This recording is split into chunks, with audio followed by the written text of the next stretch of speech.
السلام عليكم ورحمة الله وبركاته. الحمد لله رب العالمين والصلاة والسلام على رسوله الأمين وعلى آله وأصحابه أجمعين. أعوذ بالله من الشيطان الرجيم. بسم الله الرحمن الرحيم. إن الذين توفاهم الملائكة ظالمي أنفسهم قالوا فيما كنتم قالوا كنا مستضعفين في الأرض قالوا ألم تكن أرض الله واسعة فتهاجروا فيها فأولئك مأواهم جهنم وساءت مصيرا.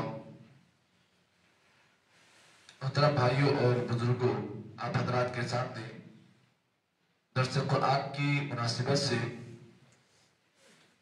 سورہ نساء کی آیت نمبر 96 کو پڑھا گیا. اللہ رب العالمین نے اس آیت کریمہ کے اندر یہ بات بیان کی کہ اگر کوئی آدمی ہجرت کی استطاعت رکھنے کے باوجود ہجرت اس کے پاس واجب ہو گئی، ہجرت اس پر ہجرت کی طاقت بھی ہے اس کے پاس، لیکن وہ آدمی ہجرت نہ کرنے کی بات اگر وہ مشرکین میں رہتا ہے تو پھر ہجرت کی طاقت رکھنے کے بعد مشرکین میں رہنا یہ منع ہے. مثال اس کی کہ آپ ایک ایسے علاقے میں ہیں، ایک ایسے ملک میں ہیں جہاں پر کافروں کا غلبہ ہے اور وہ لوگ آپ کو عبادت سے روک رہے ہیں، دینی کام کرنے سے آپ کو روک رہے ہیں اور آپ کو عبادات کے جتنے بھی فرائض ہیں وہ آپ نہیں کر سک رہے ہیں. تب ایسے مقام پر شریعت اسلامیہ نے ہمیں اجازت دی ہے کہ ہم اس مقام سے، اس گاؤں سے، اس ملک سے ہجرت کر کر دوسرے ملک کو جائیں.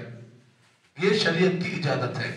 اب کوئی آدمی ایسا ہے جس کے پاس ہجرت کرنے کی طاقت ہے، وہ ایک ملک سے دوسرے ملک کو جا سکتا ہے، لیکن ہجرت کی طاقت رکھنے کے باوجود اگر کوئی آدمی مشرکین کے اور کافروں کے ظلم کو سہتا ہے اور سہنے کے بعد جو ہے عبادت کو صحیح انداز سے نہیں کر سک رہا ہے، تب ایسے آدمی کے لیے ہجرت نہ کرنے کی وجہ سے یہ چیز کرنا اس کے لیے منع ہے.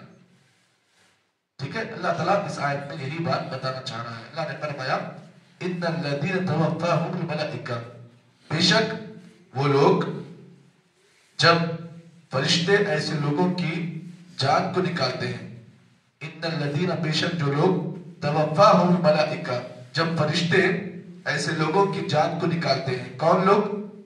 کن لوگوں کی جان کو نکالتے ہیں فرشتے؟ ظالمی انفسہم، جو اپنے نفسوں پر ظلم کو برداشت کرتے ہیں. ظلم ہو رہا ہے ان پر اور ظلم کو برداشت کر رہے ہیں. جب فرشتے ایسے لوگوں کی روح کو نکالتے ہیں تو فرشتے ان سے سوال کرتے ہیں قالوا فیما کنتم، فرشتے سوال کرتے ہیں کہ تم اس حالت میں کیوں تھے، حالانکہ تمہارے پاس ہجرت کرنے کی طاقت تھی نا. تو قالوا فیما کنتم، فرشتے کہیں گے کہ تم لوگ اس حالت میں کیوں تھے نا، تمہیں عبادت کرنے کا اگر موقع نہیں مل رہا تھا اللہ تعالیٰ کی عبادت کا تو پھر تم نے ہجرت کیوں نہیں کی.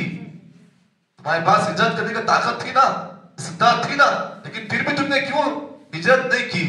تو وہ لوگ کہیں گے جن کی فرشتے جان نکالتے ہیں، روح نکالتے ہیں، جب فرشتے ایسے سوال کریں گے وہ لوگ جواب میں کیا کہیں گے؟ جواب میں یہ کہیں گے اور لوگ کنا مستضعفین فی الارض، وہ لوگ کہیں گے کہ ہم لوگ زمین میں کمزور تھے، ہم لوگ زمین میں کمزور تھے، طاقتور نہیں تھے. کنا مستضعفین فی الارض، ضعیف سے مستضعف ہوتا ہے، کنا مستضعفین فی الارض، ہم لوگ زمین میں بڑے کمزور تھے. تو فرشتے جواب دیں گے، سوال کریں گے ان سے، وہ لوگ جواب دیں گے. جواب میں وہ لوگ کیا بولیں گے؟ ہم زمین میں کمزور تھے. اب فرشتے پھر سوال کریں گے. کیا سوال کریں گے؟ قالوا، فرشتے کہیں گے الم تکن ارض اللہ واسعہ فتہاجروا فیہا، کہ تمہیں نہیں معلوم کہ اللہ کی زمین بڑی کشادہ تھی، تم نے ہجرت کیوں نہیں کی؟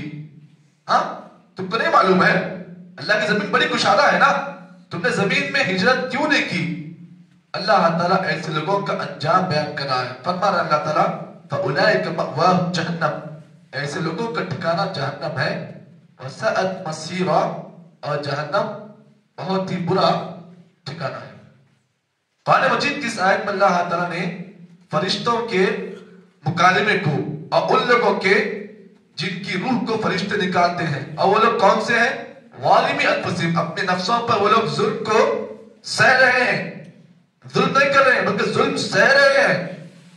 ایسے ملک میں رہ کر جہاں پر کافر ہیں، عبادت کا موقع ان کو نہیں مل رہا ہے، ان کے دین کا کام وہ نہیں کر سک رہے ہیں، لیکن پھر بھی وہ لوگ اسی ملک میں ہیں، ان کے ظلم کو برداشت کر رہے ہیں۔ بسا اوقات کیا ہوتا ہے، آدمی جب ایسے ملک میں رہتا ہے نا تو سمجھوتا کرنا پڑتا ہے، اسے سمجھوتا کرنا پڑتا ہے، اس کے سامنے کچھ شانس نہیں مل سکتا ہے۔ وہ لوگ بولتے ہیں دیکھ یا رہنا ہے تو ہمارے طریقے پر تجھے رہنا پڑے گا، ورنہ پھر ہم تجھے مار دیں گے۔ اب آدمی کا کیا کرے گا؟ مجبور وہ آدمی سمجھوتا کرنا پڑے گا، یعنی تو اس کے پاس چانس ہو سکتا ہے لیکن وہ چانس کو وہ ایکسپٹ نہیں کرتا۔ کیوں؟ اس لیے کہ میں یہاں سے چھوڑ دوں گا، میں تو میرا گھر ہے، یہاں پر میری فلیٹ ہے، میرا یہ ہے وہ ہے۔ اب ایسے موقع پر یہاں پر آپ اس بات کو جان لیں، یہ آیت کریمہ کا ایک پس منظر ہے، اس کو آپ جان لیں، اس کے بعد بات آپ کو بالکل وضاحت سے معلوم ہو جائے گی۔ پس منظر یہ ہے، حضرت عبداللہ ابن عباس رضی اللہ تعالیٰ جو مفسر قرآن میں سے ایک صحابی رسول ہے، آپ بھی مفسر قرآن میں سے ہیں، حضرت عبداللہ ابن عباس اس آیت کی تفسیر میں ایک واقعہ نقل کرتے ہیں، اور یہ آیت کریمہ اسی واقعے کے ضمن میں نازل ہوئی۔ عبداللہ ابن عباس کہتے ہیں کہ جب اللہ کے نبی صلی اللہ علیہ وسلم اور صحابہ اکرام مکہ سے مدینہ ہجرت کرنے لگے، دیکھیے واقعہ کتنا پیارا، دیکھیے حضرت عبداللہ ابن عباس کہتے ہیں یہ آیت کریمہ اس موقع پر نازل ہوئی کہ جب صحابہ اکرام اور نبی اکرم صلی اللہ علیہ وسلم مکہ سے مدینہ ہجرت کرنے لگے تو مکہ میں کچھ ایسے لوگ باقی رہ گئے۔ ہجرت کرنے کے بعد اللہ کے نبی جب ہجرت کیے مکہ سے مدینہ تو اللہ کے نبی صلی اللہ علیہ وسلم کی ہجرت کرنے کے بعد مکہ میں کچھ ایسے لوگ باقی رہ گئے جو دل سے مسلمان تھے، ان کا دل مسلمان تھا، دل سے مسلمان تھے، لیکن کافروں کے ڈر سے انہوں نے اپنے اسلام کو چھپا رکھا اور ہجرت نہیں کی۔ ایسے موقع پر بعد میں جب انہیں اس کا علم ہوا تو وہ لوگ اس ڈر سے ہجرت نہیں کی کہ کہیں ہم آزمائش میں آ جائیں گے، کافروں کو معلوم ہوگا تو وہ لوگ ہم پر ظلم کریں گے، اس ڈر سے انہوں نے ہجرت نہیں کی۔ لیکن جب جنگ بدر ہوئی، 2 ہجری میں جنگ بدر ہوئی تو کافروں کے ساتھ ایسے لوگ بھی شامل تھے جنگ میں جو دل سے مسلمان تھے، دل سے مسلمان تھے، لیکن کافر کہیں انہیں پریشان نہ کریں تو یہ لوگوں نے کیا کیا؟ کافروں کے ساتھ رہ کر مسلمان کے ساتھ جنگ کی، لیکن دل تو مسلمان ہے، دل سے مسلمان ہے، لیکن نہ چاہتے ہوئے بھی کافروں کے ساتھ رہ کر جنگ کی، کس کے خلاف؟ مسلمانوں کے خلاف۔ اب کیا ہوا؟ ایسے لوگ مسلمانوں کی تیر اور مسلمانوں کی تلوار کے زد میں آ گئے، ایسے لوگ مسلمانوں کی تیر اور تلوار کے زد میں آ گئے، انتقال ہو گیا، انتقال ہو گیا۔ اب یہاں پہ اختلاف ہوا، کیا ایسے لوگ کافر ہیں یا مسلمان ہیں؟ کیوں؟ اس لیے کہ لوگ تو دل سے مسلمان تھے نا، نہیں چاہتے ہوئے بھی جنگ کی، کس کے ساتھ رہ کر؟ کافروں کے ساتھ رہ کر۔ جب مر گئے، اب مرنے کے بعد اختلاف ہوا، یہ لوگ دل سے مسلمان تھے لیکن پھر بھی اب ان کا معاملہ یہ، وہ دل سے مسلمان تھے لیکن کس کے ساتھ رہ کر جنگ کی؟ کافروں کے ساتھ رہ کر۔ کس کے خلاف کی؟ مسلمانوں کے خلاف۔ اب ایسے لوگوں کے بارے میں اختلاف ہوا، کیا ان کے لیے مغفرت کی دعا کریں یا نہ کریں؟ اختلاف کیا ہوا؟ ان لوگوں کے لیے مغفرت کی دعا کریں یا نہ کریں، اختلاف ہوا۔ اب اختلاف جب بڑھ گیا تو اللہ کے نبی کے سامنے یہ واقعہ پیش ہوا کہ ایسے لوگ بھی اس جنگ میں شریک تھے، جنگ بدر میں، دل سے مسلمان تھے اور ہجرت کرنے کا موقع ان کے پاس تھا لیکن نہیں کیے۔ کیوں؟ اس لیے کہ اگر ہم ہجرت کریں گے، جب کافروں کو معلوم ہوگا تو لوگ ہم پر آزمائشیں ڈالیں گے، اسی ڈر سے انہوں نے ہجرت نہیں کی۔ اللہ کے رسول اس بارے میں آپ کا کیا خیال ہے؟ نبی اکرم صلی اللہ علیہ وسلم یہ سوال جب آپ کے پاس آیا تو بہت دیر آپ خاموش رہے، کیوں؟ اس لیے کہ جواب نہیں معلوم تھا، فوری وہی نازل ہوئی یہ آیت کریمہ۔ اس کے بعد ڈکلیئر ہو گیا ظالم انفسہم، یہ وہ لوگ ہیں جو اپنے نفسوں پر ظلم کرتے تھے، یہ ایسے لوگ تھے جو اپنے نفسوں پر ظلم کرتے تھے۔ تب یہ آیت کریمہ نازل ہوئی تو نبی اکرم صلی اللہ علیہ وسلم نے اپنا مکمل فیصلہ آپ نے سنا دیا۔ تو اس واقعے سے یہ جو آیت کریمہ کا جو پس منظر ہے، اس سے یہ بات معلوم ہوا کہ کوئی مسلمان ہے ایک ایسے ملک میں ہیں، ایک ایسے شہر میں ہیں، ایک ایسے علاقے میں ہیں جہاں پر اطراف سے پورے غیر مسلم ہیں، اطراف سے پورے غیر مسلم ہیں، اور یہ بیچارہ جو ہے غیر مسلم کی بستی میں یہ اکیلا مسلمان ہے۔ اب جب یہ عبادت کرتا ہے، نمازیں پڑھتا ہے اور دینی کام کرتا ہے تو غیر مسلم اسے جو ہے پریشان کرتے ہیں۔ کیوں بھائی یہاں پہ عبادت نہیں کرنا، یہ ہمارا ایریا ہے، تم یہاں پر جو ہے نمازیں وہ نہیں پڑھنا۔ اب کیا وہ آدمی یہاں پر رہ کر سمجھوتا کرے گا، یہاں اس مقام سے نکلے گا؟ کیا کرے گا؟ وہ سمجھوتا کرے گا یا پھر وہ دوسرے مقام کو جائے گا، ہجرت کرے گا؟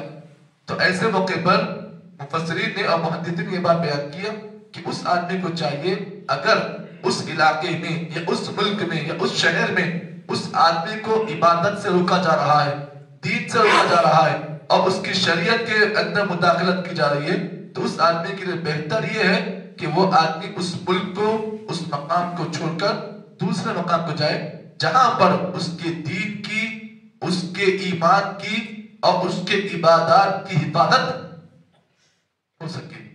یہ شریعت اسلامیہ کا کلیئر فیصلہ ہے۔ اگر کوئی آدمی اس مقام پر رہ کر جہاں پر کفار کی بستی ہے اور اس مقام پر رہ کر اگر کوئی آدمی سمجھوتا کر دیتا ہے، دل میں ایمان ہے، مسلمان دل سے ہے، لیکن اگر ایسا آدمی اس بستی میں رہ کر اگر سمجھوتا کر لیتا ہے، اللہ نہ کرے اگر اس کی موت اسی حالت میں واقع ہو جائے تو پھر اس کا انجام اس آیت کے تحت ہوگا، ظالمی انفسہم، ایسے آدمی کو اپنے نفس پر ظلم کرنے والا قرار دیا جائے گا۔ اللہ نے اس آیت کے آخر میں یہ بات بیان کی، فَأُولَئِكَ مَأْوَاهُمْ جَهَنَّمْ، ایسے لوگوں کا ٹھکانہ جہنم ہے، وَسَاءَتْ مَصِيرًا، اور جہنم بہت برا ٹھکانہ ہے۔ یہ تھا اس آیت کا مختصر خلاصہ جو آپ حضرات کے سامنے پیش کیا گیا ہے۔ اللہ سے ہم دعا کریں کہ اللہ تعالیٰ مجھے اور آپ کو اس آیت کی روشنی میں جو باتیں بیان کی گئی ہیں، اللہ تعالیٰ صحیح معنی میں ان باتوں کے مطابق عمل کی توفیق عطا فرمائے۔ سبحان اللہ بحمدہ، سبحان اللہ وبحمدہ، اشہد ان لا الہ الا انت، نستغفرک ونتوب الیک۔